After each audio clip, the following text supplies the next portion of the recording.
Hi, George, UK Ecology owner. Just another musings for tips and tricks growing an agency. So we've been doing this for 15 years. I've been at the helm with Jason at Linkology for almost 10 years.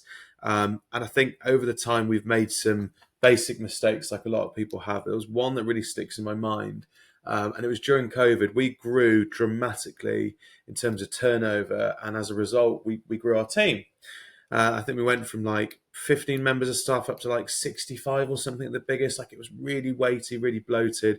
But at the time, we were making good money, and we were just happy to kind of keep spending it. You know, all of our kind of account managers, middle managers, leaders of the agency kept asking for headspace. They wanted extra support, and at the time, we didn't see a reason not to do it. So we just gave everyone what they needed. So more outreaches, more writers, more admin staff. You know, another account manager to ease the load. But actually, it was the wrong thing to do. Another thing which came to mind that we did, which I think made a big mistake, was promoting people who were good at one role and assuming they were going to be good managers. And actually, I read this in Rand Fishkin's book, Lost and Found, which, by the way, if you haven't read it, it's brilliant. Really, really, really useful book.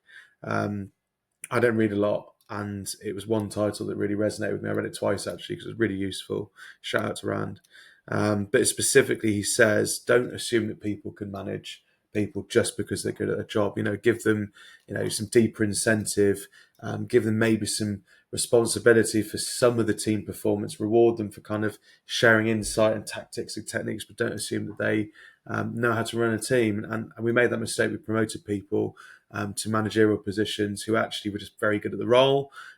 It took them away from doing the day-to-day grunt work, which we should have left them doing because they were really good at it. They enjoyed doing it, and they ended up just miserable running teams. They weren't very good, weren't very tuned in, weren't able to get the best out of our team, weren't very good at managing people, couldn't raise flags when there were problems. So yeah, that was a major thing that I wanted to share with you guys today, was to mainly look outside of the organisation for people that have managerial experience. Don't assume that just because someone's good at a role that they will be good at managing people as well, because they lose focus, and what they might be good at ends up being left in the dust. So yeah, really important to hire the right people in for managerial positions.